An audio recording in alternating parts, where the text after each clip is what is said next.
Good morning and welcome to Ultiworld's live coverage of the 2015 Youth Club Championships.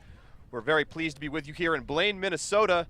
I'm Charlie Eisenhood alongside Kyle Weisbrod, and our first matchup of the day pits in the U19 Mixed Division, Seattle Royale against Oregon Flood, a classic Northwest matchup between two teams that are still alive, even if just a little bit, in the hunt for the semifinals. Seattle in a much better position than Oregon, but Oregon with a win, and particularly a sizable win, still has a shot to make it through depending on the outcome of the rest of today's games in pool play.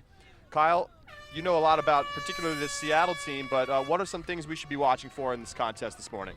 Well, you know, Charlie, just like in the mixed and club women's divisions and men's divisions, here at the youth level, a lot of top players are playing in the open and women's division. So what you see on these teams are teams that are very well balanced. They're very talented all the way through, but you don't have as many stars that can really take over games. So out of both teams, what you're going to be looking to see is which team can use their players to play roles, be very specific in that, and play as a team. We want to see great team ultimate from both of these programs.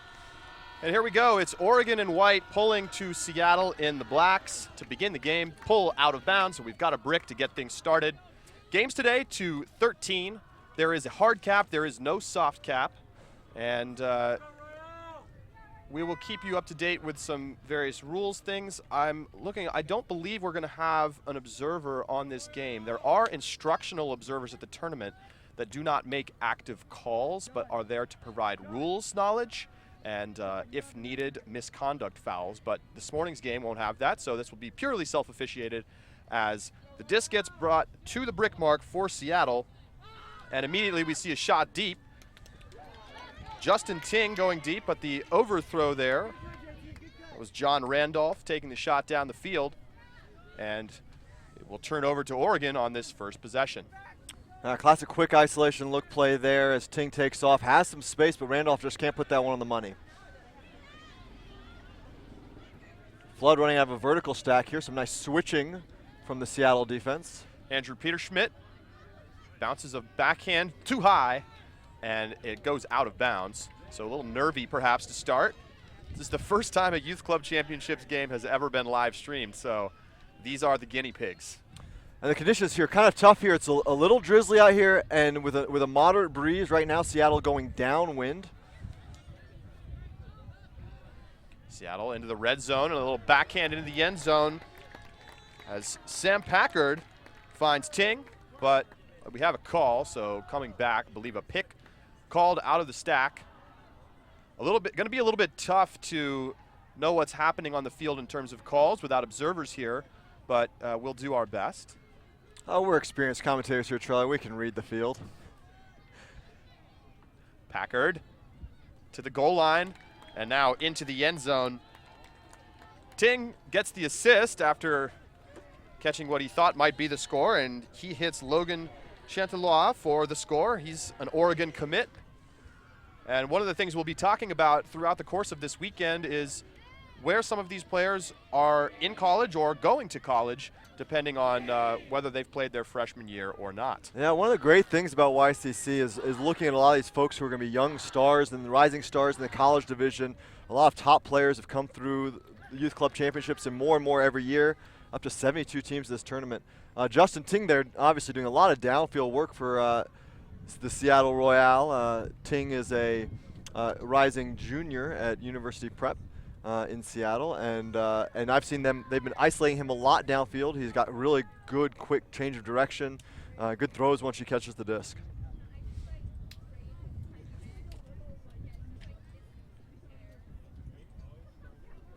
Our coverage today is brought to you by Cut Camps and USA Ultimate.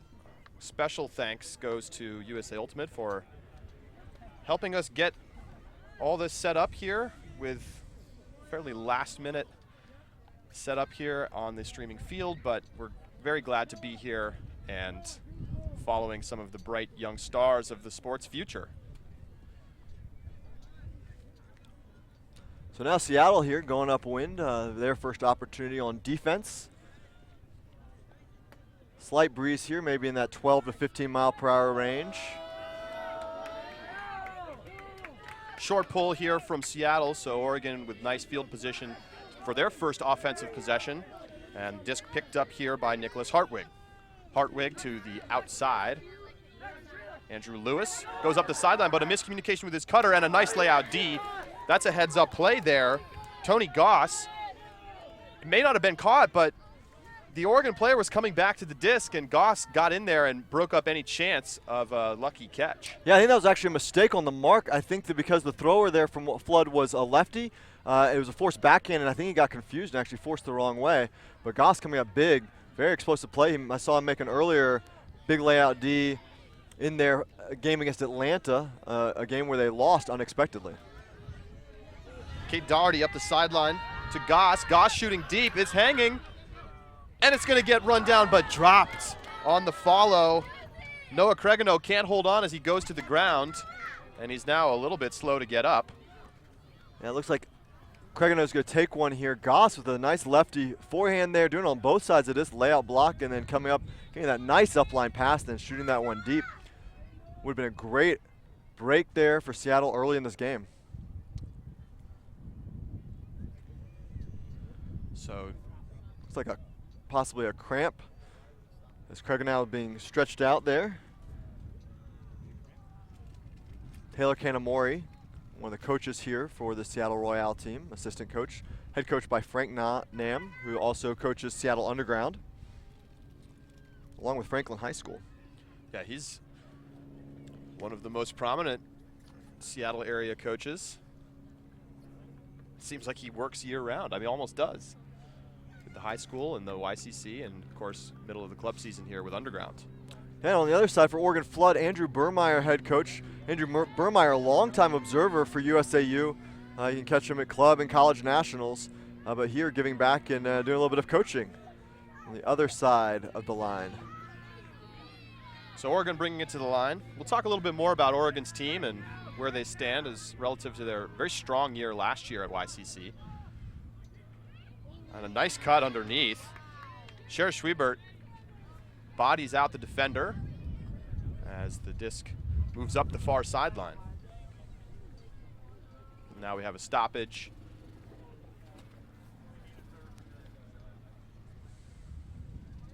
Looks like we have a pick call here as some players move back.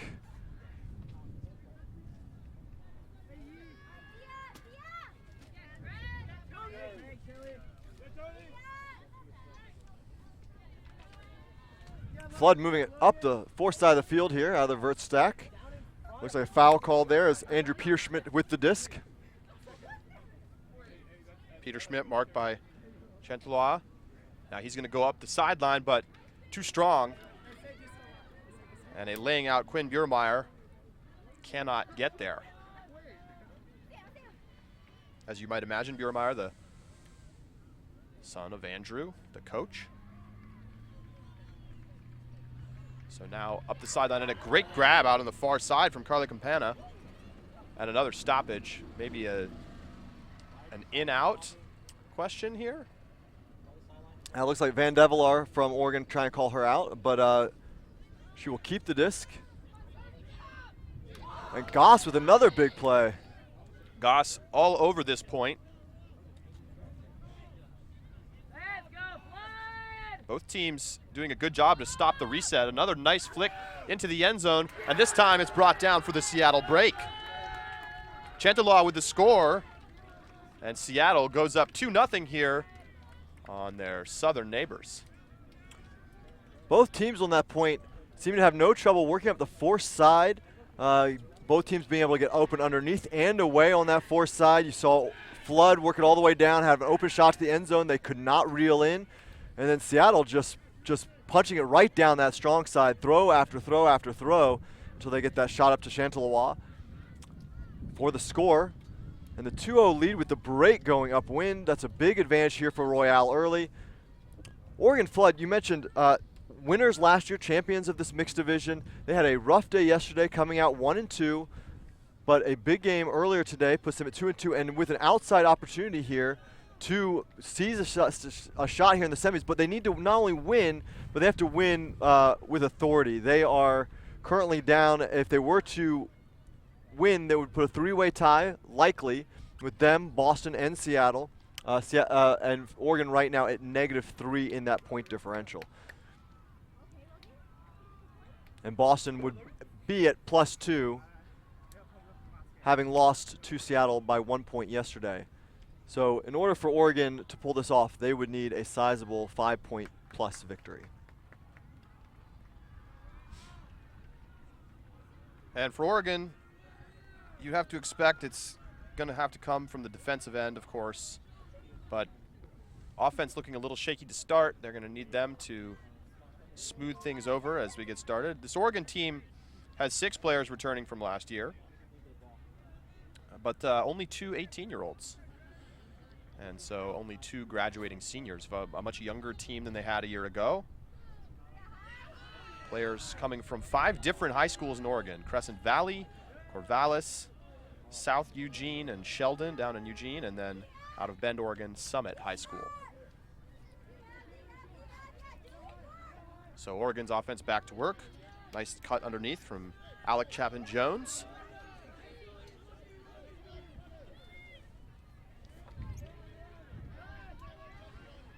A nice defense here from Seattle, really limiting the in-cuts, but a good break throw there to get some breathing room on the break side of the field. Yeah, as Flood comes back out of the vertical stack, and Seattle once again matchup defense here. Both teams sticking with the person-to-person so far in this game. Taya Norris bounces it to Aaron Rodgers. Rodgers looks to the inside flick, not there. Now he's got the backhand around, and he'll take it. Good patience here from Oregon. This is Raven Miller-Berg.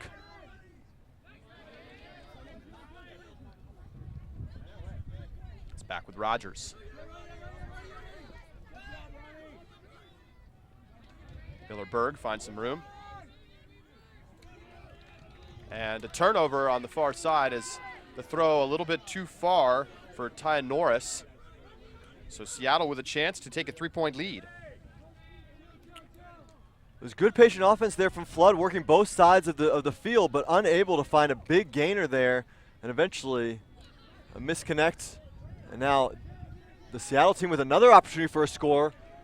High triangling deep, the big layout from Max Stackpole, but he can't get there. So back to Oregon.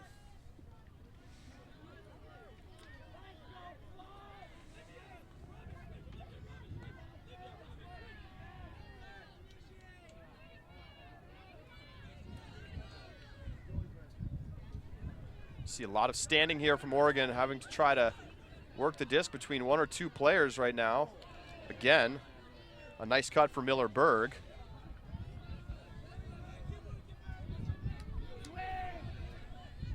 Off the line to Rodgers.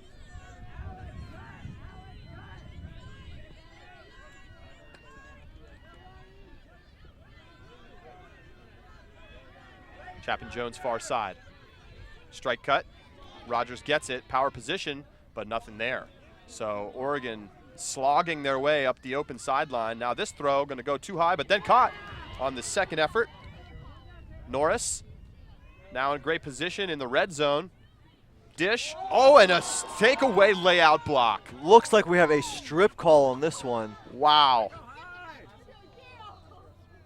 And no contest on the strip call. We're calling this one a goal. And so great spirit there from Hai Trang, who is walking off the field as the other players stand around still discussing the play. Maybe not in, but there it is. So Trang calling a goal. Chapin-Jones called the strip, and Jones did not contest, although I think that his communication to the rest of the team and field was unclear. I think we could tell what was going on. It was a nice effort to play there, and great spirit to not contest that. And as we said, no observers here, so it's a quick resolution there. So Oregon on the board, getting the upwinder. We just talked about kind of Oregon's path and what they need to do here, which is win by 5 or more. Seattle on their side, they need a win. They can't lose by a small margin here. If they lose by a small margin, that does force a 3-way tie, which Seattle will be unlikely to come out of. As long as the Boston team beats the main team in this round as well. So Seattle does need to fight for the game. What could get interesting in this game is that Oregon, if they're down by enough, may not have a shot to actually go through to semis, but still have a chance to play a spoiler, and you got to know that Oregon teams love being spoilers for Seattle teams. So we will see how this plays out. Oregon's defense back on the field now.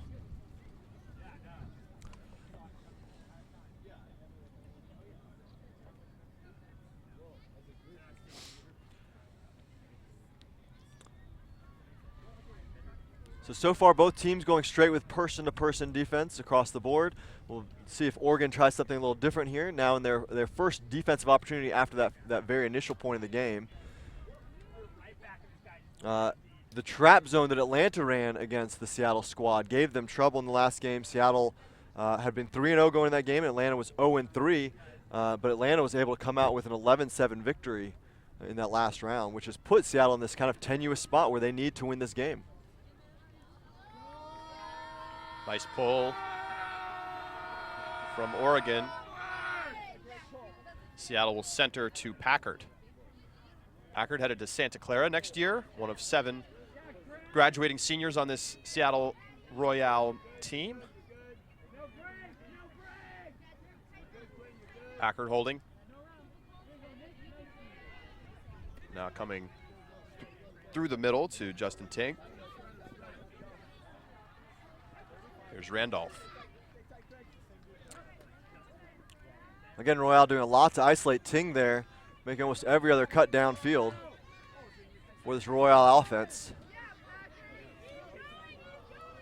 Packard really running the offense, and a stuff hand block.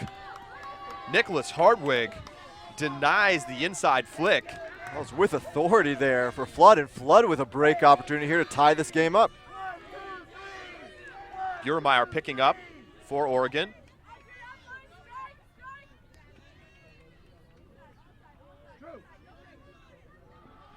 Buremeyer back to the center.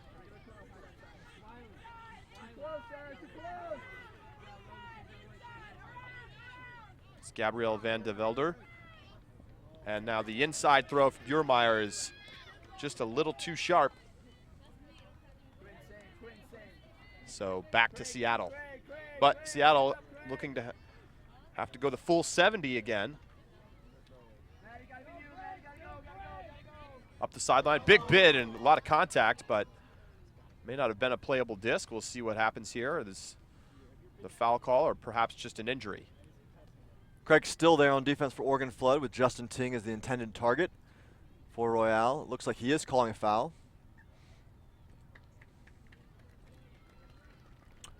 You know, Charlie, one thing I've been impressed with, there's very few observers out here. The ones that are out here have been instructional observers. The players, for the most part, have been very great at resolving calls. Things have gone very quickly out here.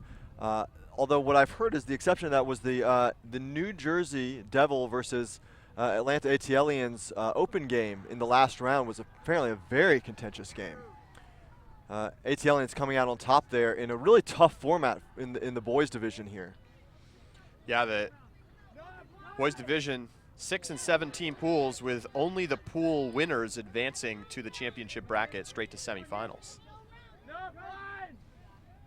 We will see a game from the boys division later today, 5 o'clock Central Time. That is the North Carolina Triforce, the defending champions, taking on the home team, Minnesota Superior. So I hope you'll join us for that game. And both teams undefeated so far in the tournament, so that should be an exciting one for the pool and the opportunity to win. Randolph gets the break off. Ting.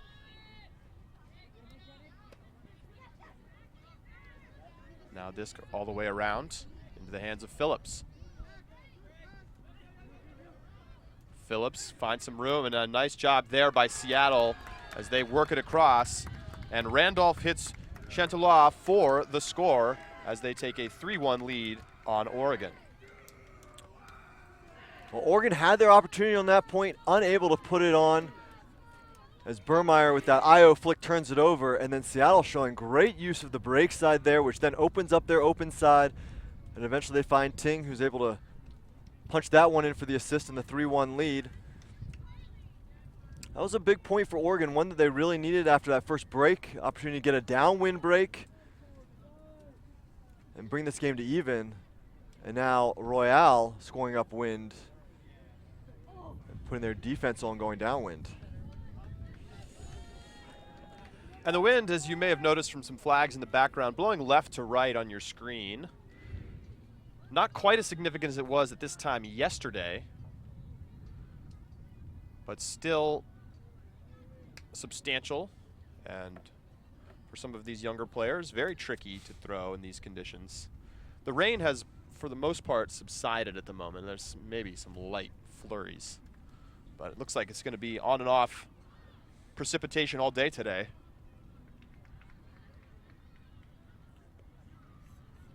You know, Charlie, the game has changed so much in the last 10 years since this Youth Club Championships has started. The level of skill in these games is just astounding. Yes, this is a tricky wind, but what we're seeing here is vastly different than what we used to see. I mean, some of these kids have been playing since elementary school out here. You know, they're in their 7th, 8th year of playing here as high school juniors and seniors. Well, we'll have to talk a little later. I know you were instrumental in setting up YCCs, which started back in 2005.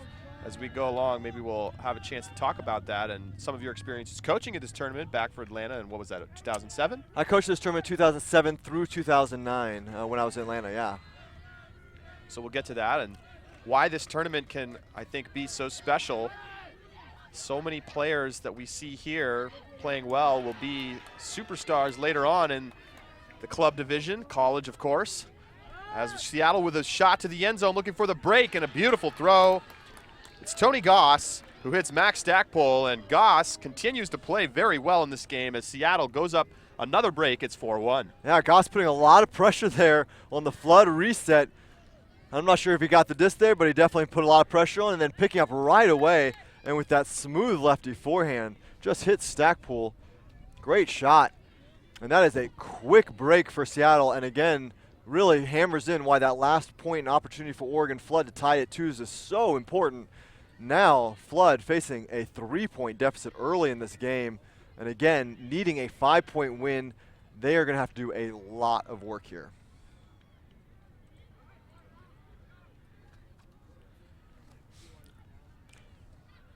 And I think you're seeing a little bit of that age gap between these two teams. Oregon, just a younger team this year, as we mentioned earlier, just a couple of 18-year-olds. They have a 15-year-old on the team, handful of 16-year-olds, and then a lot of high school rising seniors. And also notable, Oregon sending a women's team this year, so a lot of their top players electing to play on that women's team, including Clea Poklemba, returner from the U.S. U19 team that competed in Lecco last summer, and a phenomenal player, as well as a number of other talented players. Seattle, of course, they have teams in both the boys and the girls divisions here at the Youth Club Championships. But Seattle benefits greatly from having such a large youth scene, lots of talent to choose from. So even with players being split across those 3 teams, plenty of talent here for Seattle Royale. Notably though, Seattle has never won a championship here in the mixed division at the Youth Club Championships. Obviously dominant in the women's division, 10 consecutive titles every single year Seattle has won. They have never lost a game in the women's division. In the boys division, they've won a handful of titles, but never in the mixed division. And look to change the trend this year. Winning this game would be a big step to having a shot to do that. A win for Seattle would put them at the top of the A pool here, and put them in a very good position. On the other side of the pool, Minnesota Happy Cows have been cleaning up. They were last year's runners-up, and they had a total of 3 points scored on them all day. Excuse me, 5 points scored on them in 3 games yesterday.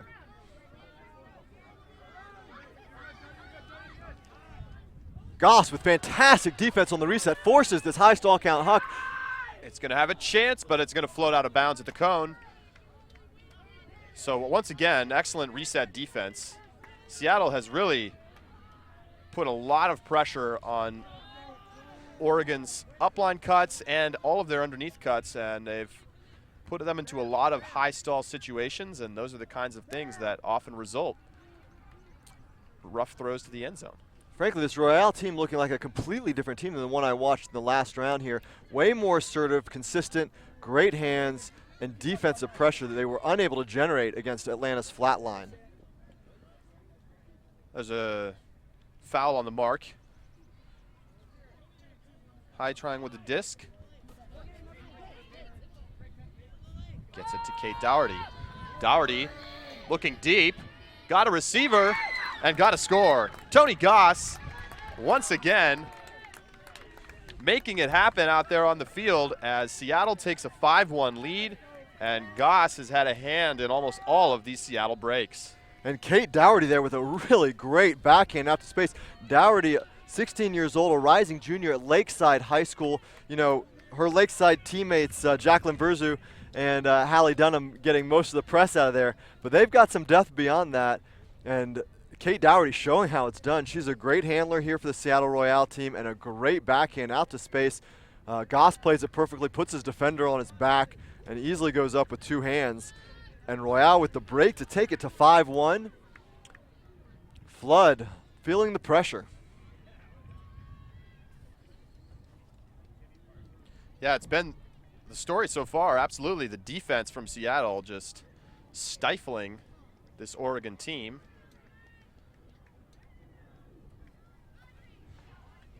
And not only that, just efficient too on those turnovers. You know, obviously Goss leading the way there, both receiving and throwing here for the Royale D-line. But again, another area they really struggled with against Flatline was converting the turns that they were generating. So Royale looking confident here as they look to lock up the pool at 5-1 here against Oregon Flood.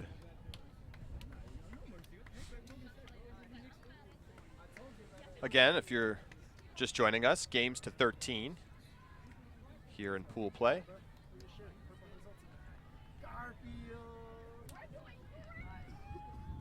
No soft cap, so we'll keep you posted on when the hard cap goes on, if that is relevant. Although this game has moved fairly quickly, I doubt we will need it unless Oregon puts together a substantial run here. And you feel like they've got to start it soon. You know, if they go into halftime down 5 or even 6, it's going to be a really long road back. See perhaps a side stack here, getting things started for Flood, and maybe they will run a Flood play. And indeed, that's what they do. It's Buermeyer.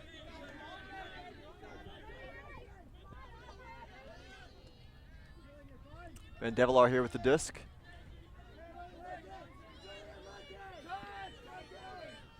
She's going to swing cross field, and it's going to be taken away. Nice defense from Anna Tinker. Seattle moving it up the sideline. Big layout. Estoque unable to come up with that one, and that would have been a big one for District Northwest as they are subbing deep at this point. Handful of players who haven't seen the field yet in this game getting a rep on this point, but still applying a lot of defensive pressure. Looks like we have a pick call that's going to bring this back, but Buermeyer still puts this up, not recognizing his receiver had stopped the cut, and it looks like Royale will probably be getting this disc back, although there is some discussion about what's going on here. Well, of course, if it was a pick call, that is a continuation, and that will be a turnover. And this is where it's great to have the instructional observers out there. I was talking to some coaches yesterday that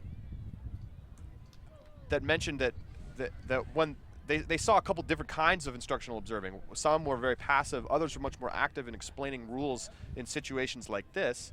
And they were saying that he really preferred having the much more active rules discussion, because a lot of these young players still learning the game don't necessarily know all the ins and outs of the rules the way more established players do. And honestly, lots of club players still don't know the rules all that well. Well, it's an interesting philosophical debate. You know, obviously if self-officiation is to work, players need to know and take responsibility for the rules and be able to enforce and call them and explain rules themselves.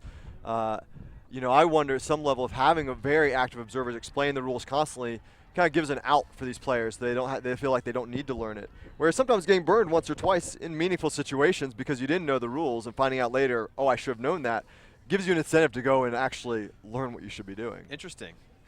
I think that's a good point. This is the first time they've ever had observers of any type at a youth club championship game. I know that some high school tournaments have observers of sort of similar or even making active calls. So it's, I think this is an experiment for USA Ultimate to see how does it work to have somebody there to sort of monitor the time, mark if there's an offsides, but still allow the players to make all of the calls and never even provide an opinion on what happened. Yeah, and the one area where instructional observers can step in is on misconduct areas. So if players are acting out in a way that is dangerous or disruptive to games, the observers can issue team misconduct fouls and they can kick players out of games, which I think is a really helpful thing because as a coach, it's hard to deal with if a player on another team is behaving in those types of ways. Do you just take your team off the field? Well, we got Flood turning it over, and here's Seattle Royale calling a timeout here, looking for another break, already up 5-1. Yeah, so after all of that, the disc ended up staying perhaps improperly with Oregon, but then an immediate turnover. And so the disc is picked up, and then Seattle takes a timeout. I think the idea, too, of an adult third party who's responsible for those kinds of misconduct issues also alleviate a lot of concerns with schools and administrations about how do you monitor misconduct? How do you make sure those types of things don't happen? And I imagine that for a lot of organizations that might be looking into adopting ultimate high school sport like interscholastic athletic associations, having those types of observers who are there to take care of those issues, while still allowing the self-officiation to happen on the field, so players are learning those things like personal responsibility and following the rules and conflict resolution, kind of finds that great middle ground that allows the sport to thrive, maintain these things that I think a lot of people think are important, while also protecting against liability issues or things like that. Today's coverage brought to you in part by USA Ultimate, and one of the things that you can do to help out USA Ultimate and some of their youth programs is to take the U-Fly Challenge.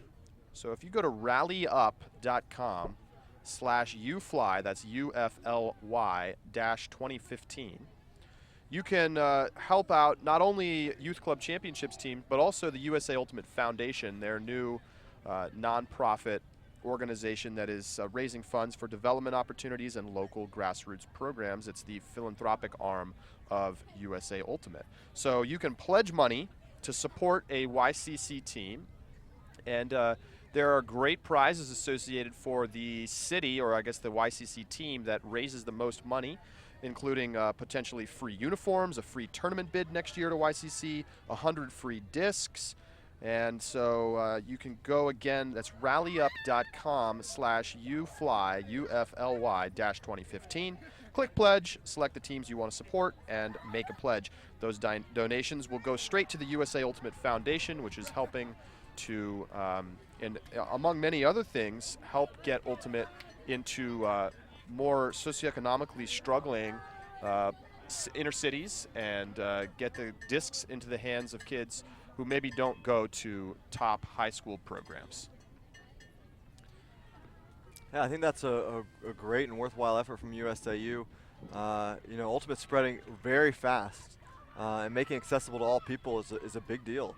I think the sport has so much to offer. It's already a really low-cost sport to play, and figuring out ways that we can accelerate that growth and increase the diversity in the sport is fantastic. One thing I moved to Seattle just a few years ago. I've been so impressed by how well Seattle does in terms of spreading the sport throughout the city to really everyone. A lot of great programs. They actually provide a ton of financial support to players that couldn't otherwise afford to attend events like the Youth Club Championships. So turnover out of the timeout from Seattle's Ronnie Estoque. So we see a shot down the field now for Oregon. Nicholas Hartwig, the intended receiver, he goes up, but a little too early. And a nice defense there, body positioning from Seattle. Interesting discussion here. Estoque, when he hit the ground, may have picked up the disc and then dropped it again. That is what Hartwig is arguing, that Estoque laid out the disc on the ground, he picked it up and then put it back down. So he established possession and gave it back away. I actually think that Hartwig may be right on this call. Players discussing it here.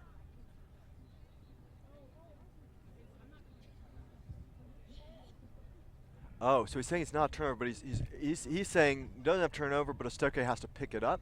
I think is what he's trying to say. That seems maybe a reasonable compromise in the situation. I think by the definition of the rules, you're absolutely right. That is a turnover. It should be a turnover. Honestly, it's a really interesting, that may be a spirit of the rules over the actual wording of the rules thing. Is he's saying, you know what, I'm not going to make you turn this over, but you do have to pick this up because you did grab the disc. That was a really interesting kind of interaction there.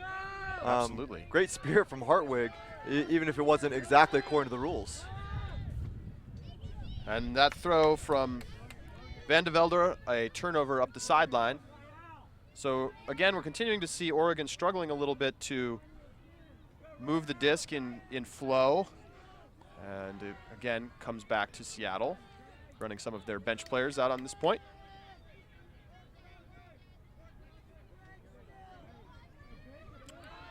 And a big huck from Julian Butwin, but never quite comes back in bounds as he was looking for Tinker.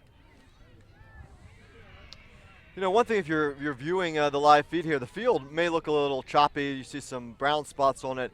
I assure you these fields are in very good condition. They're incredibly soft and balanced. There are a couple of spots of dirt, but beyond that, this field is an amazing one to play on. One of the best complexes in the country. One of the things I love about this field site is it's really bouncy. Like when players run down 10 feet or 15 feet away from you, you can actually feel the ground jiggle a little bit. Very soft fields. It's helped that they've had some rain in the last couple days. So we see a big huck from Buermeyer. Again, it's hanging up in the air, gets tipped and then knocked down. Once again, nice defense, this time from Geenan Albrecht, who's headed to Washington in this upcoming fall semester. Big layout from Buermeyer on the sideline, but it's caught by Amanze Oleru, one of the most explosive athletes on this Seattle team.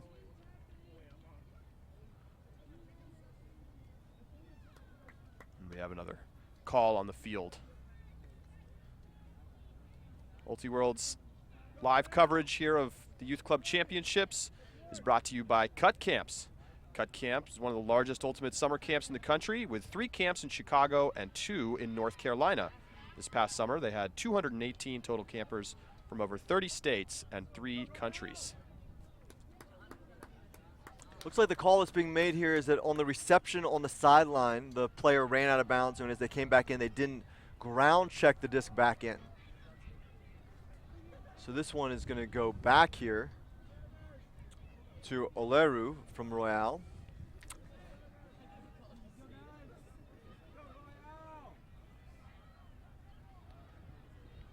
Players must check it in where they are establishing pivot foot when they run off the field, playing field proper. Oleru throws up the sideline looking for Estoque, but it's a turnover. Dropped. So back to Oregon. It'll be Buermeyer to pick up.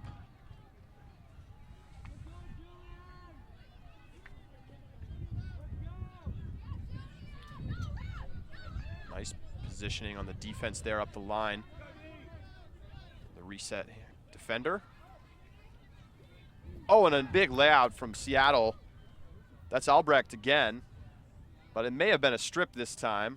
And it appears that is the call. No contest there still from Flood, calling that strip, and will retain possession here for Flood just outside the end zone. Craig Still headed to my hometown for college, going to the University of New Mexico. Dish back to Hartwig. Round to Buermeyer. He steps into the flick, and into the end zone goes Oregon. There's a line there on the field that's not actually the end line. The front of the end zone's a bit in front of that. So it's Van de Velde with the score as Oregon finally scores on that very long point. We had a timeout. We had about 10 turnovers, and Oregon comes away with the point. Well, yeah, that was a big one for Oregon. Seattle had the opportunity there to put out the 6-1 lead there. They had a couple shots to the end zone unable to come up with it in several possessions. Like you mentioned, that was a very long point. Looks like Seattle here, Royale calling a timeout as well. They're going to talk about it. You know, one thing Royale cannot do, I mean, they're only up by 3 points here. They can't just let their guard down. They don't have this one in the bag.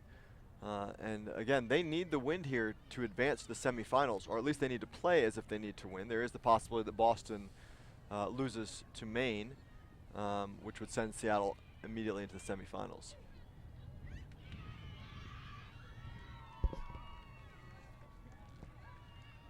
So another timeout on the field.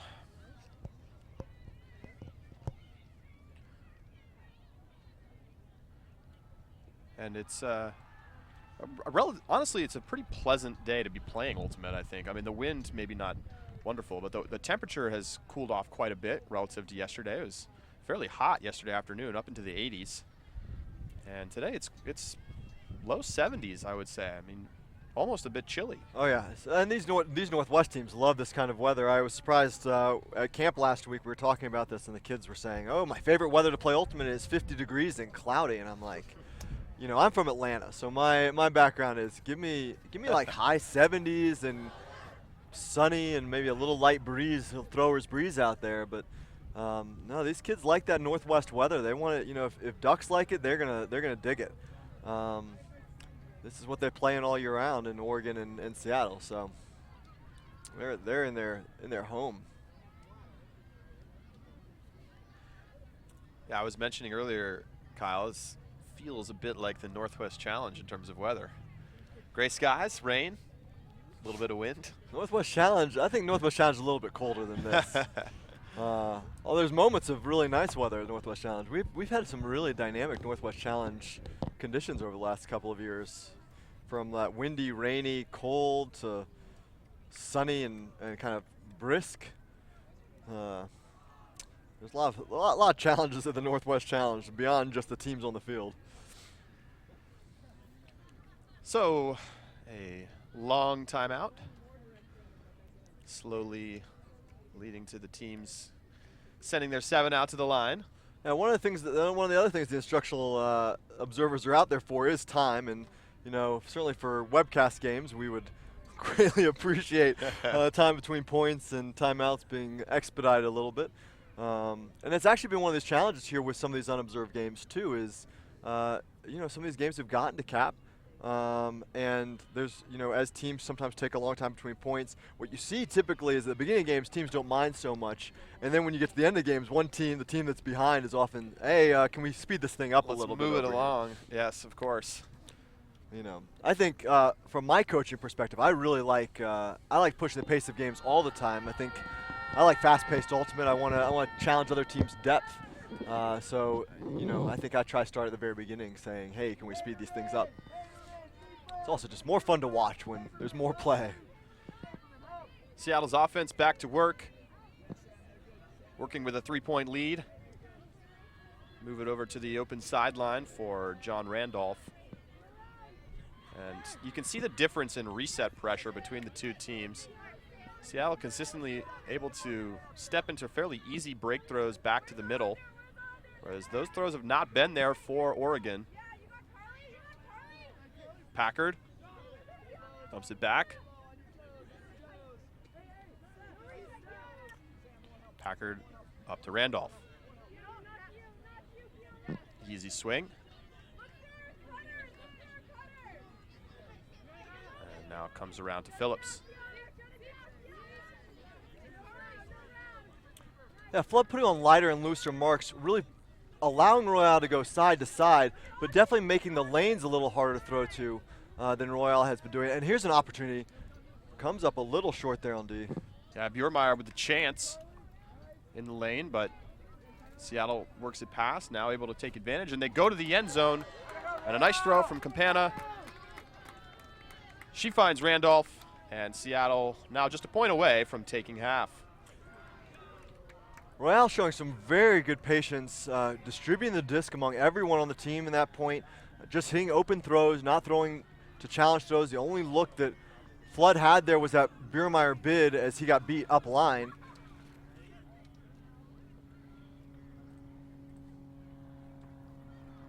And Seattle Royale easily punching that one on offense. Oregon going to need to generate a little more defensive pressure to get opportunities.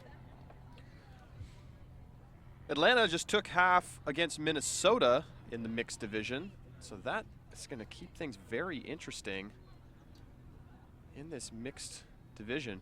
Atlanta came into today 0-3, but then got the win over Seattle this morning and is now up on Minnesota, who is one of the teams at the top right now. If they were to beat Minnesota, Minnesota would fall to 3-2. Atlanta would move to 2-3, and then things would get very interesting. But that also makes the path easier for Seattle. If Seattle wins this and Minnesota loses, Seattle is through, and I believe that will also clinch them the top of the pool. I believe Seattle will win the pool either way as long as they win this game. Because if they win and finish at 4-1, and they'll have the head-to-head over Minnesota if they can pull it out against Atlanta. Atlanta must be very disappointed with their day yesterday. You know, watching them play today, they look great against Seattle.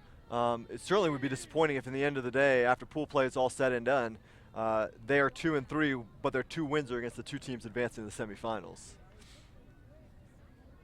Well, that just goes to show you how important, especially in this format, you've got to win games right away. There's no room for taking a day to kind of get that chemistry built. But I think that's one of the challenges for YCC in general, is that a lot of these teams come together for this one tournament, and that's it. And so some teams have the opportunity to play together in some tournaments before this one, but that's somewhat of a luxury for sort of the bigger cities and programs. Oh, big pull here from Royale.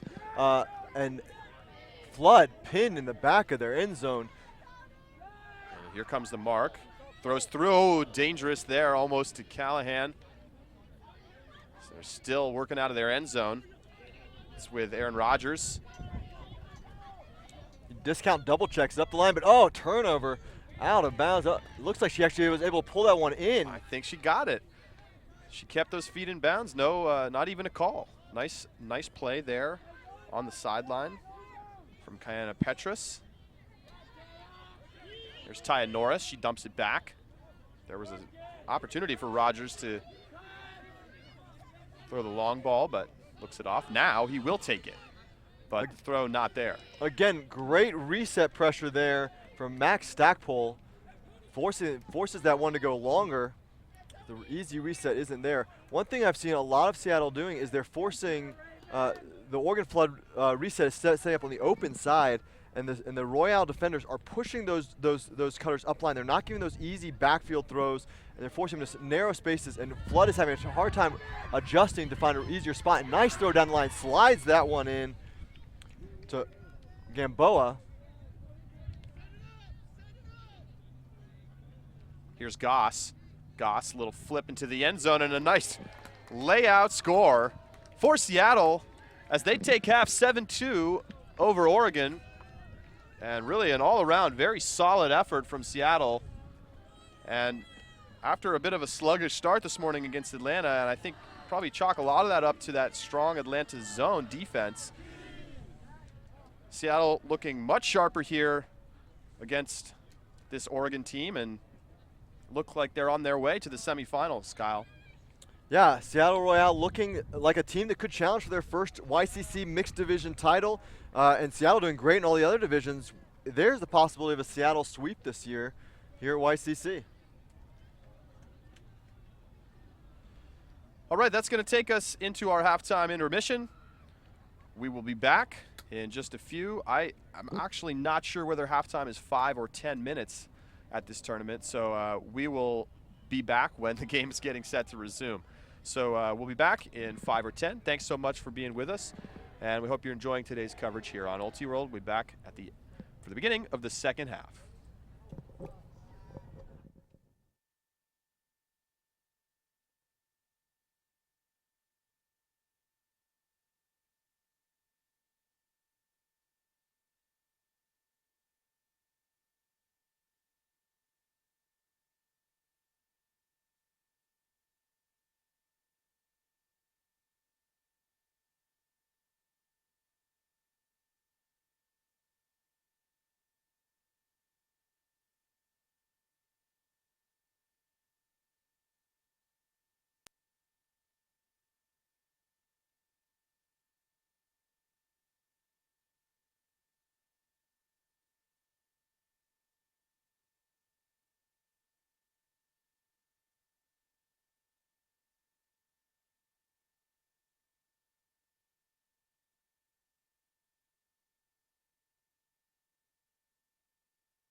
Welcome back to Blaine, Minnesota for the second half of Seattle versus Oregon here in the mixed division. It's 7-2, Seattle here at the Youth Club Championships in pool play.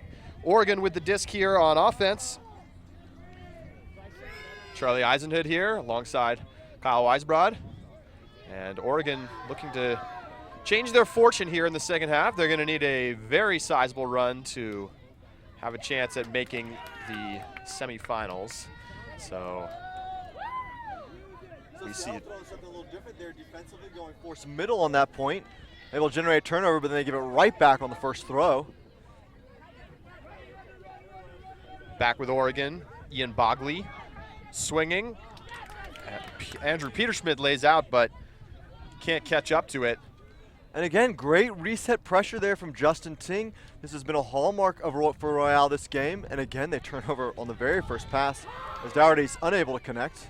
And they had a deep opportunity there, but you see some hesitation from the Oregon throwers. And it's been a challenge for them to get something going downfield, although this time they take the shot. Buermeyer had some steps, but the throw a little bit too quick up the sideline, and Buermeyer unable to catch up.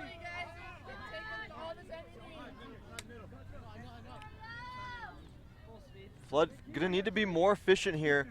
That time, Royale coming with a straight up mark, which means they've got lanes on both sides, but unable to use them very well. Dougherty to pick the disc up.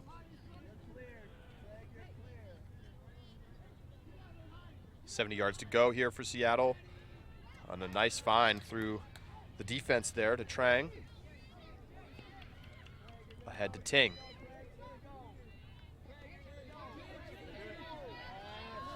Now up the sideline, but knocked away. Nice defense from Still. Now being picked up by Bogley.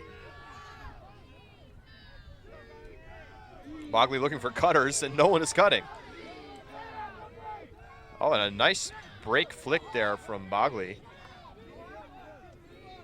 Haven't said his name much here yet today, but nice confident throw there through the mark of Trang. And now he's again calling for cuts. There's nobody there.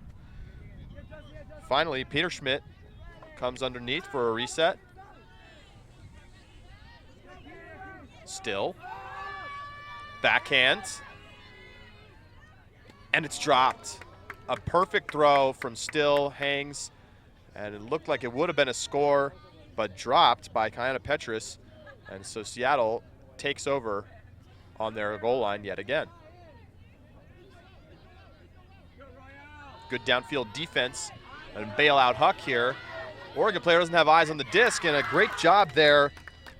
Trang able to hold off the defense and not alert him to where it is as the Seattle gets it into the end zone. Justin Ting runs it down, jumps it in. And a great start to the second half for this Royale team as they take their biggest lead of the game at 6. Well, two big blown opportunities there for Flood, Charlie, and that was a point, another one they needed. Obviously the drop in the end zone, but that stall 9 Huck should have easily been an Oregon D. Trang able to come down with that for Royale. His defender, I believe it was Peterschmidt, just had no idea where it was. Sideline was no help at all for him.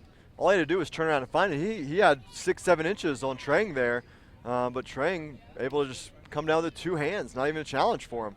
And then after that, Seattle was off and running, and Oregon struggling to catch up and play defense.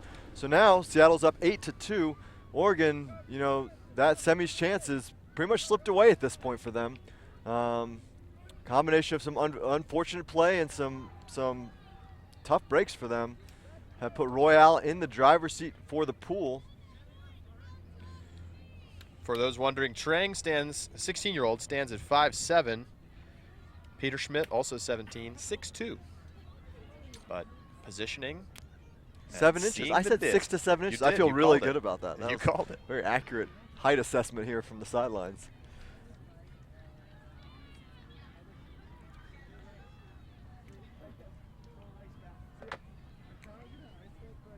And it's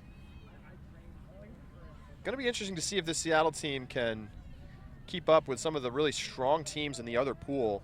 We've seen very good things from San Francisco and Washington, D.C., both cities that have emphasized their mixed team a little bit more DC particularly has put many of their city's top players on the mixed team. I was talking to the coaches, Ben Feng, the head coach, and he said that 90% of the boys in the city wanted to play on the mixed team. As this throw floats too high and Oregon turns it over, Aleru gets the interception. Seattle working quickly, taking advantage of the broken coverage. Now a shot down in the end zone looking for Aleru. Oh, and he can't quite come down with it. Got a good read on the disc and got up, and I think had a hand on it, but just couldn't completely complete the catch. That's really interesting, Charlie, and I wonder, the dynamics of the Youth Club Championships are interesting and different than the USAU's club championships, the adult club championships, where they also have all 3 divisions, because of the lack of history. And the history is so discontinuous, too. You lose all these players one year, and maybe the feeling is, well, we don't have a chance to run for a title in the open and women's divisions. Let's combine our strengths and see if we can make a run in the mixed division. Buermeyer with a beautiful catch on the sideline, managed to keep his foot in bounds. Now he's going deep. The throw is delivered, hanging up a little bit, but Buermeyer makes the play and takes an immediate timeout with nobody down there to help him. So great job by him. That was Goss on the coverage. And Buermeyer's been making that deep cut effectively all game, but a lot of times the throw has just not gone up. That time it did, and he made the play. Now, one thing about Oregon is they've been playing, mostly just throwing to their men at this point. There's been a few times where handler Gabby Van Develder has been involved, but for the most part they are playing 4-on-4, which has not been very productive for them. It's allowing the women on the Seattle Royale defense to occupy space. They have fewer options. They look at those options for longer, where Seattle's been distributing really well. Lots of women touching the disc, taking shots, and being involved. And I think that's playing here to Royale's strengths here as they lead by a whole bunch.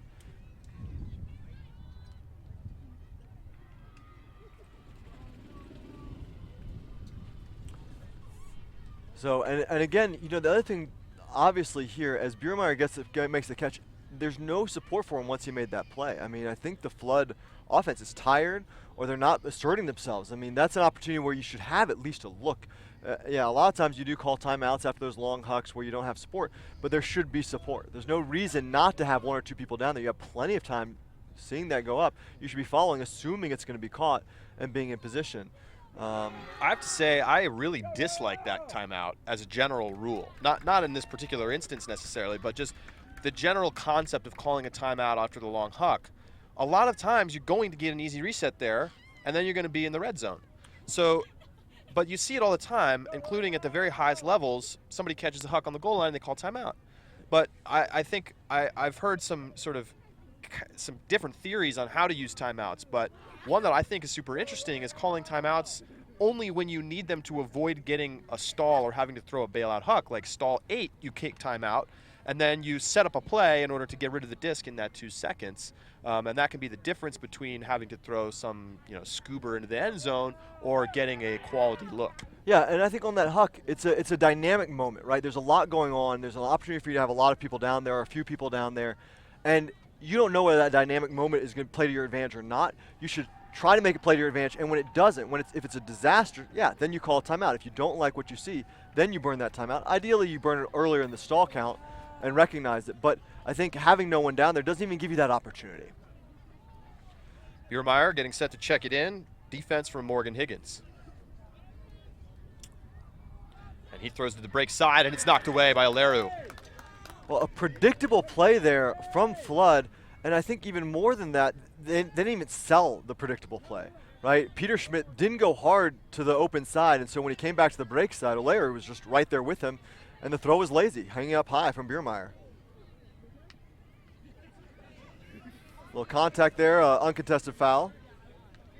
And with the right throw, Peter Schmidt was open, but you have to have that lefty backhand in that situation, or you need to be able to throw the around, but the throw that went up, not the one that you need there. I believe that was a lefty backhand. Oh, was Buermeyer's lefty.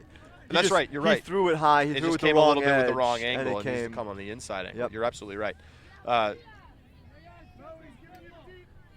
But either way, a nice heads-up defense from Alero to the break side. So Seattle working it. There's Alero again. He dumps it off to Higgins. You can just see the obvious difference here in the Royale offense. They're willing to hit anybody who's open, and all 7 players are kind of taking responsibility for both creating space and then using that space when it's the right time for them. They're well balanced. Oh, and there's a nice D by Biermeyer, reading that little play correctly. Just read the lane, but then the turnover down the field for Oregon, just not connecting really on those deep throws. Yeah. Flood just squandering opportunities here. So Royale again with the disc, Goss with the disc on the corner here. We need to work 70 yards. Comes up ahead to Campana.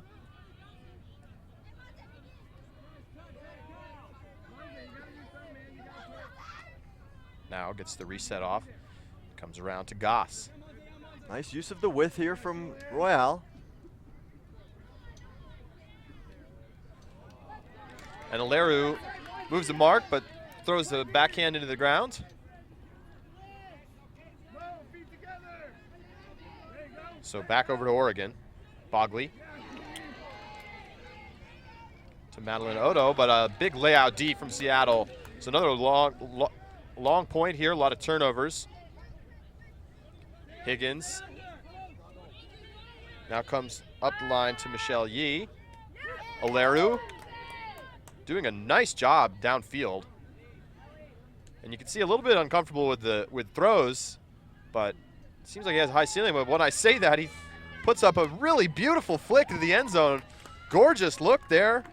And he finds Higgins for the score, 9-2. So he made me eat my words there. That was a great throw. Yeah, look quite confident with that throw. Absolutely. Puts it only where his receiver can get it out to space in front of him. That was a tough throw that he executed very well. Yeah, it was perfect. It may have just been a little bit of an aberration on that backhand turnover just a couple moments ago.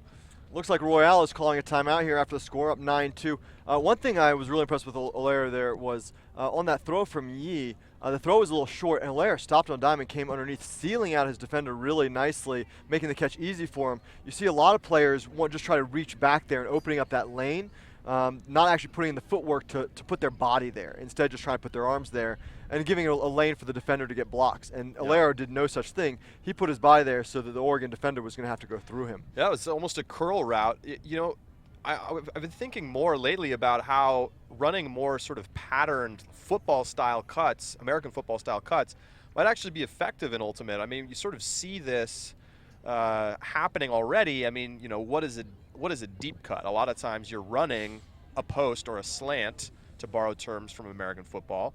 And, you know, like a little curl cut like that can be really effective even against a very good defender. Yeah, I think the thing that's challenging is a lot of times in American football, you're throwing before they even start their footwork to turn because you know exactly when it's happening. And not that that wouldn't be possible in Ultimate, right? But it would take a lot more coordination because it's happening so dynamically, right? You're not starting a line of scrimmage and starting with the same timing of everything. Like, oh, the quarterback's taking 3 steps and then throwing to whatever that spot is. I mean, I feel like you do see some more timing plays from some teams. I think notably Japan runs a lot of sort of timing plays where they have cuts happening early and throws feel very irregular to North American teams, but are on the money because the Japanese players are all on the same page in terms of we're going to throw it right as you turn and throw it on a blade, and you're going to be the only one with a chance to get there. Yeah, and I think it's trying to figure out where are those most common patterns in the sport, like when do they happen, recognizing them, and then drilling them over again so that the player's on the same page. So you know that throw is going up, you know that cut is happening, you know, long before it happens, as the throw before is being completed, essentially.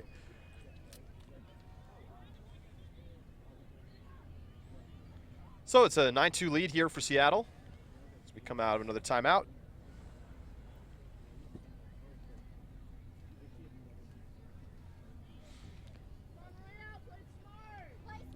So So Royale doing a great job here rebounding from their earlier loss to Flatline, and in the end of the day, that Flatline loss will not matter.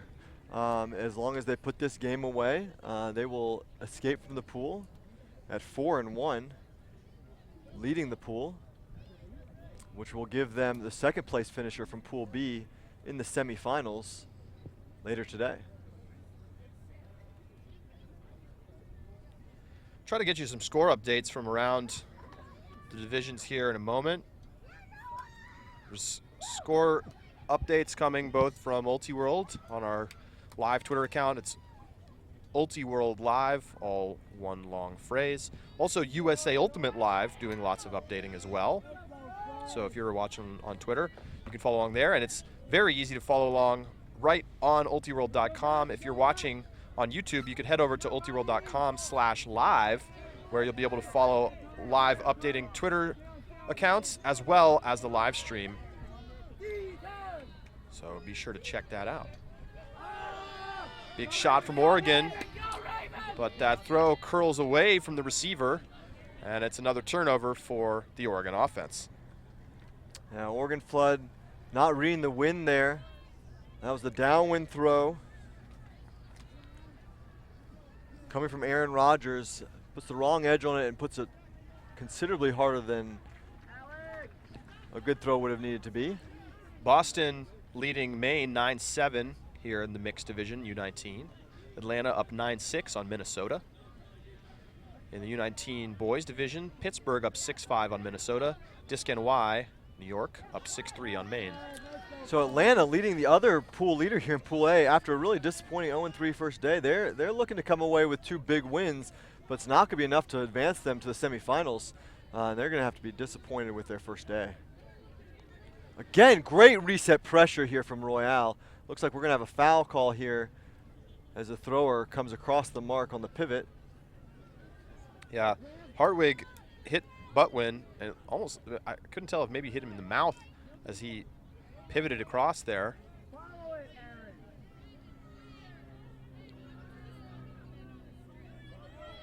Oregon bouncing it back and forth between the handlers. Rodgers not finding anything downfield, so back over to Sam Sneller. Now right to the goal line. Chapin Jones now needs a reset. Gets it off. Now throw to the sideline, too high. And another, just a little bit of impatience from Oregon in the red zone. And that's cost them a couple times. I want to highlight SOK's defense there on Rodgers was just lockdown. He was making Rodgers work for everything. Rodgers, the A reset in most situations there, the first look in the backfield, and SOK took him out a number of times, and that puts a lot of pressure on those Oregon handlers to have to make more happen.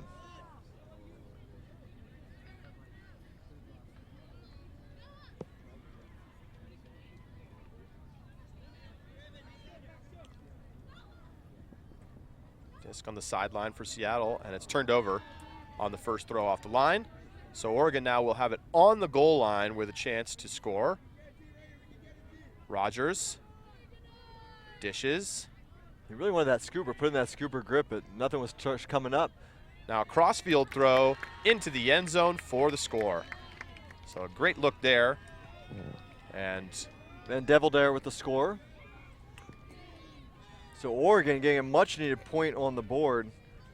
It had been a long time since they scored. They are now down 9-3 here. I'd be interested to see if Oregon runs a different defense here. They have not been effectively shutting down or slowing down that Seattle Royale offense with their matchup person-to-person defense. As we talked about, zone has been very effective against Seattle earlier in this tournament. in the U19 girls division, Texas defeated Pittsburgh 11-2. U19 boys division, Bay Area leading Minnesota 11-9. Cincinnati defeated Atlanta in the U19 boys division 13-4.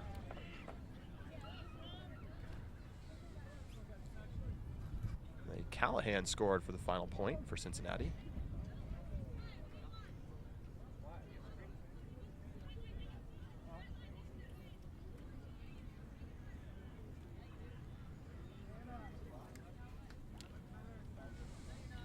And it's worth noting that Atlanta, with that loss, still already through to the championship bracket. So they had locked up the pool and had nothing to play for. I imagine that they had a lot of their starters sitting out. You know, it's interesting for Atlanta. I watched them a little bit against the Bay Area team yesterday in the Open Division, in the boys division here, and they've been struggling with consistent intensity. They've been going out up a few points early in games against teams, and then really letting their foot off the gas, which is going to really give them a challenge as they go into those bracket play games where they're going to need everything. They're not going to have any opportunity to let the gas up. Seattle's offense down the field, but the throw from Packard, not quite enough air underneath it. So Oregon still looking for their first break of the game. Go to the sideline for Norris. Oh, a nice little switch there from Seattle Royale downfield, shutting down that open side. Lots of pressure there from the Royale defense. But Burmeyer getting it and ripping that lefty backhand deep to Peter Schmidt. But it's going to trail to the sideline and out of bounds. So Burmeyer clearly a strong player and maybe the best player on this Oregon team so far in this game, but his release points have let him down a little bit at a couple points in this game on Hucks and on that end zone throw, looking for that little backhand across to the break side. I think it's challenging sometimes when you feel like you have to do a lot. You end up doing more than you want to be doing. And here's Royale with a deep shot. Oh, and nice catch. Beautiful.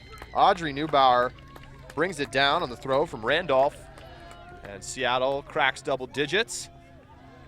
And they are in complete control here against Oregon as they march towards a berth in the semifinals.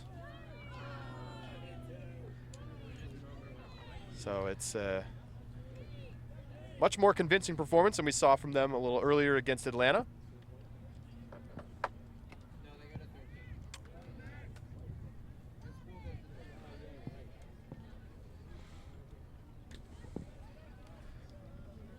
And so it's really, I think the question for the Seattle team is how do they match up when they go up against a team that's been humming and really playing well. I think we've seen some not quite super convincing defense from this Oregon team, and it's going to be interesting to see how their offense holds up when they face a tougher defense.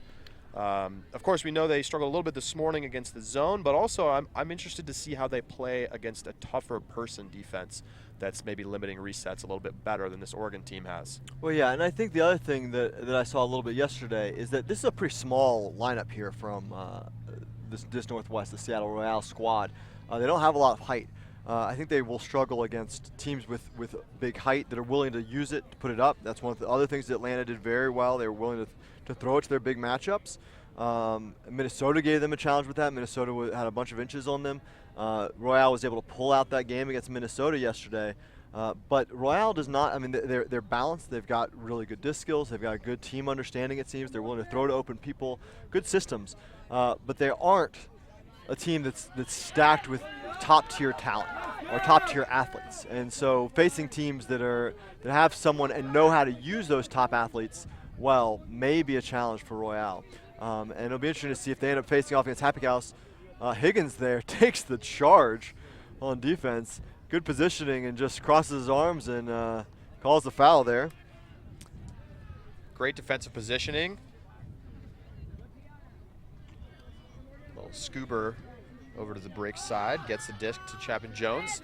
He looks deep, but again, we see an overthrown huck for Oregon.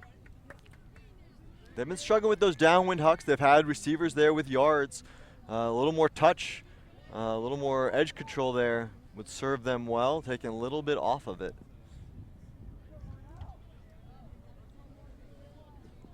So Dougherty to pick the disc up here for Royale. Royale in a horizontal.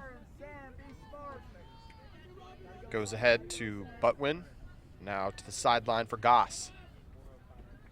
And Goss's throw is dropped. Campana just couldn't finish off the catch there, and so Oregon gets it back in what's basically their red zone. See if they can work a little bit more patiently this time. Rogers finds Norris. Royale with some good defensive pressure downfield here, really limiting the options here for Flood, forcing resets. Nice job moving the mark there, getting the swing off. But you see really good fundamental defense here from Seattle, just not allowing things to the open side, no easies to the cone. And that's made it really challenging for Oregon as we see throws like this one going up, trying for the Callahan, or the greatest, but not there. And again, you see just a little bit of frustration from the Oregon handlers. They try to do something a little bit creative, and Seattle again forces the turnover. Yeah, I just think Flood is probably not used to seeing this level of defensive footwork and intensity. Goss again with great positioning on defense there, which forced that really tough throw. Was unable to be completed to Miller-Berg. Campana on the sideline for Seattle.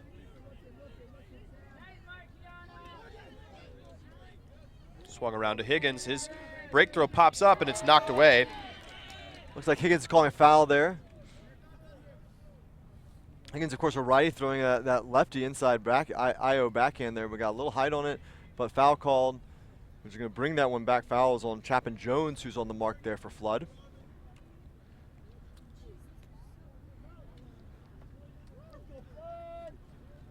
So just check back in.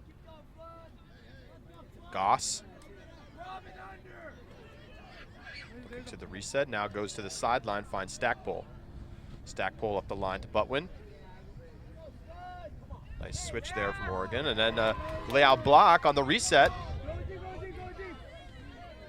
So Oregon gets it back on defense. That was Miller-Berg with the block. It was a really nice switch from him, and then he took off and had a nice little mismatch there. Allowed him to get a lot of yards there on Higgins. And a fast break turns into a goal for Oregon. You'd love to see more of that as Miller-Berg gets it in the end zone for Sarah Schriebert. And Oregon holds on offense. And impressive play there from Miller-Berg, both the block and recognizing the opportunity on the turnover. It's one of those things that should be ingrained in every Ultimate player. You get a turnover and you create a turnover on a reset, you take off immediately, because as that handler's still hanging their head, you've got that really great opportunity for fast break. He was able to gain 30 yards on that throw downfield easy with no problem, and that set them up for that red zone, able to put that one in to Schwiebert for the goal. And even if you don't get that throw, by immediately going deep, you're going to draw defenders, often multiple defenders, in that spot. And that's going to create lots of open space in your wake in order to get the disc moving and get it down towards the end zone. Yeah. Ultiworld's live coverage of the Youth Club Championships is brought to you by Cut Camp. Cut Camp now offers 5 different camps, including 2 in Chicago, 2 in North Carolina, and Cut Camp Elite in Chicago, a higher level camp that challenges the campers that are playing at a higher level. They have already released the dates for Chicago 2016, and registration opens November 1st for the 2016 summer at competitiveultimatetraining.com. 10-4 here, Seattle out in front. They've just been the more consistent team on both sides of the disc. And I think you see really the effect of the roster turnover at this level. Of course, it's even more stark perhaps than what you see at the college level, where you can be developing players a little bit more because they're on the team for many years, as opposed to here at YCC. A lot of these players may be playing in high school, but when you graduate 8 or 9 seniors, maybe more, your following year with a lot of younger players is going to be an immediate rebuilding year, and that's, I think, what we're seeing here for Oregon. Yeah, it's a dynamic tournament because of that roster turnover and how quickly players are developing this level. Players who may have played here last year significantly better than they were the previous year. And here's a shot from Ting. Beautiful throw from Ting. He hits Randolph in stride as Seattle gets the very quick hold to go in front 11-4. And that's just how Seattle wants to run their offense. Nice throw, using that downwind advantage.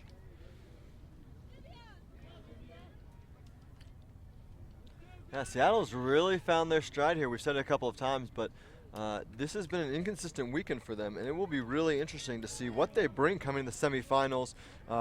If maybe some of their challenges have been matchup based, dealing with tall teams that have good, well-executed zone defenses, teams that are willing to throw to their big players, or whether it's just Seattle and what Seattle's bringing each game. If Seattle brings confidence in their cutting and they're willing to distribute well, if they're catching, one thing they struggle with the Atlanta games, they had a bunch of drops. And if they can put together the games they want to in semis and finals, they're going to have a shot at taking home their first YCC title here in the mixed division. Minnesota Superior finished it out strong over Pittsburgh in the U19 boys division, 11-7 final score there. So they are set for an exciting matchup this afternoon against North Carolina Triforce. That game will be live here on UltiWorld at 5 p.m. Central. Hope you'll join us for that. We also have a girls division game coming up at 3 o'clock Central today. Cincinnati taking on Colorado. Should be a good one. And then, of course, tomorrow our coverage continues. We will be streaming all 3 of the finals in the U19 division. So girls at 10:30, mixed 12:30, boys 2:30. Should be a lot of fun. Some really top ultimate and a lot of players to keep an eye on as they head off to college. Some already in college. I know that the North Carolina boys team has 8 players that played in college this year. And, so that is a a considerable advantage. Oh yeah. Having played a college series, playing some of these players having played with North Carolina, winning championships, and then to come back and play at the youth level can really, bringing back that experience to play at this level benefits not just them but the whole team. Laser shot down the field is nicely caught there from Andrew Lewis. Dished off to Jonathan Haberman. And again, Seattle dropping into great red zone defense and stopping any opportunity for the quick score. And now you see the Oregon handlers having to bounce it back and forth. Opportunity's not there. Seattle players doing a nice job poaching the lane. Rogers looking. Now dishing.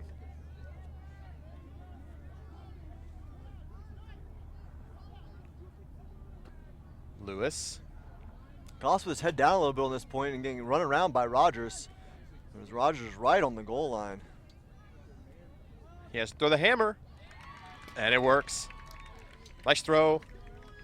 Nice patience from Oregon that time. And Oregon gets the hold.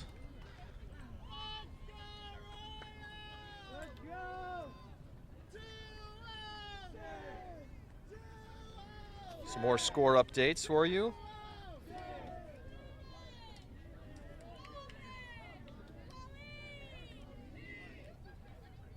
Mixed division, Boston leading Maine 12-10. Atlanta up on Minnesota 11-8. U16 boys, Atlanta 8, Minnesota 8. Devil, the New Jersey team, closed it out over Colorado in that U16 division, 13-6. So, lots of exciting action. I thought one thing I was pretty cool yesterday, I don't know if they did it for the boys division as well, but I know the U16 girls division essentially had like a classroom day.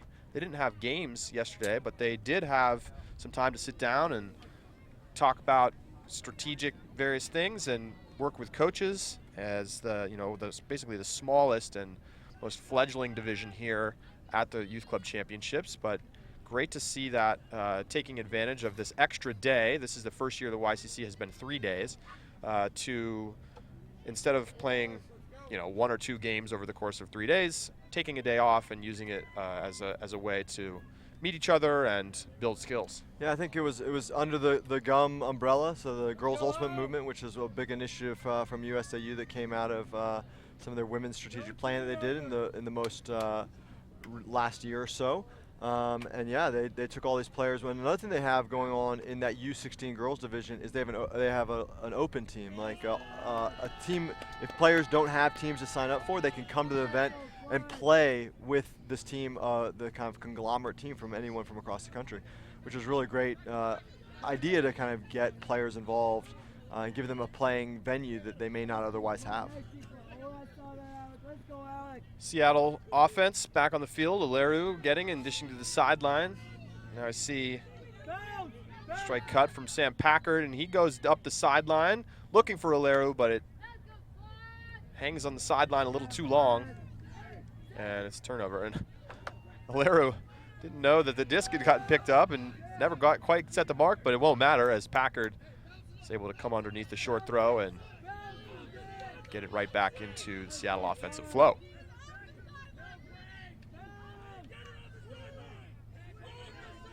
You can hear the Dish Northwest sideline, the Seattle sideline yelling, "Get it off the sideline!" as they just jam it down that open backhand side.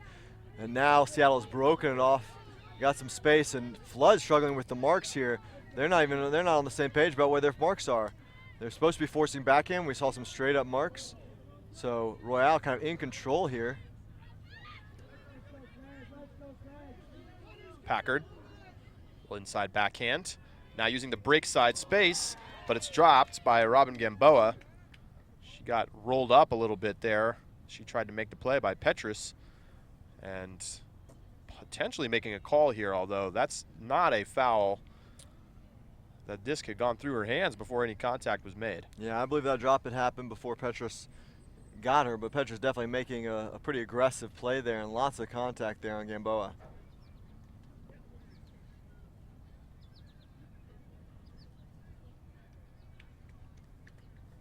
So it looks like everyone's got worked out. Looks like Gamboa is going to pick up the disc. I think we may have no contest. So Petrus acknowledging that maybe that contact a little too much. So the disc will stay with Gamboa.